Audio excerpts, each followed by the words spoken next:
is Emily Dwan. I'm a master's student at Northeastern. I'm in the 3Cs program, and right now I'm doing my internship in Brian Helmut's lab at the Marine Science Center. My name is Sophia Foxwell. I'm a graduate student here at Northeastern in the Media Innovation program, and I'm looking to be a communications director. I'm Alexandra Malloy. I'm a senior at Northeastern University studying journalism.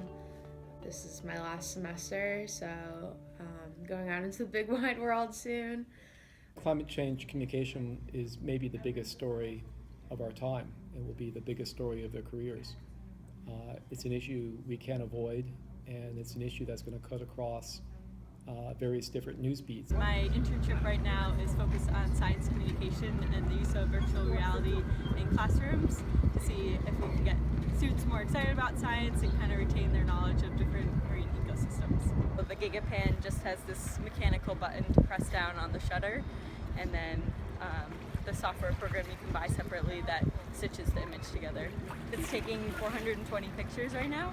It's just going up and down, and then once it finishes a row, it'll move on to the next one. Virtual reality allows people to kind of be immersed in an environment. It's hard to get people to care about sea level rise if they've never even seen an ocean before. So this technology can kind of transport them to an area and see, and kind of give them a first-hand experience as they were looking out in the ocean today. A lot of this area is kind of all underwater right now, but if we have a king tide in 100 years or so when sea level is even higher, that could create a huge problem.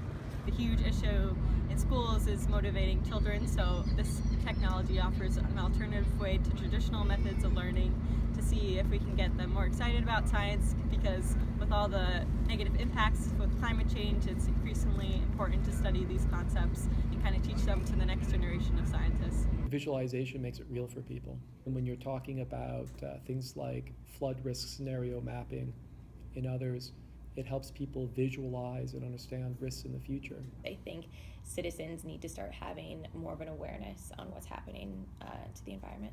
The more transparent we can make, I think the data that scientists present, the easier it will be to advocate for legislation and to also get your community involved in terms of accessibility and understanding.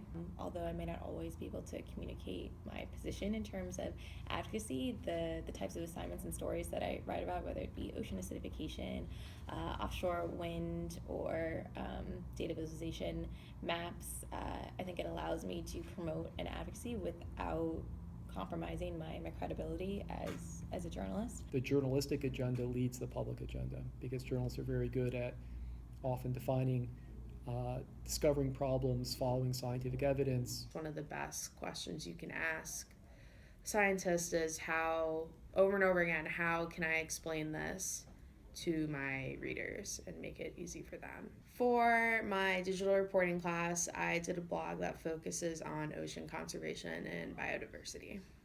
Sharks are like my favorite animal, and they're very misunderstood. It's also really let me get into the fishing community of Cape Cod a little bit more. So it's not just about necessarily conservation, but also how to conserve New England fisheries. After graduation, I'm hoping to continue with a job with science communication, hoping to continue work with technology and kind of showcasing people all the environmental problems that we face. I really hope to pursue environmental journalism, whether that be from like a traditional newspaper magazine aspect or a nonprofit aspect.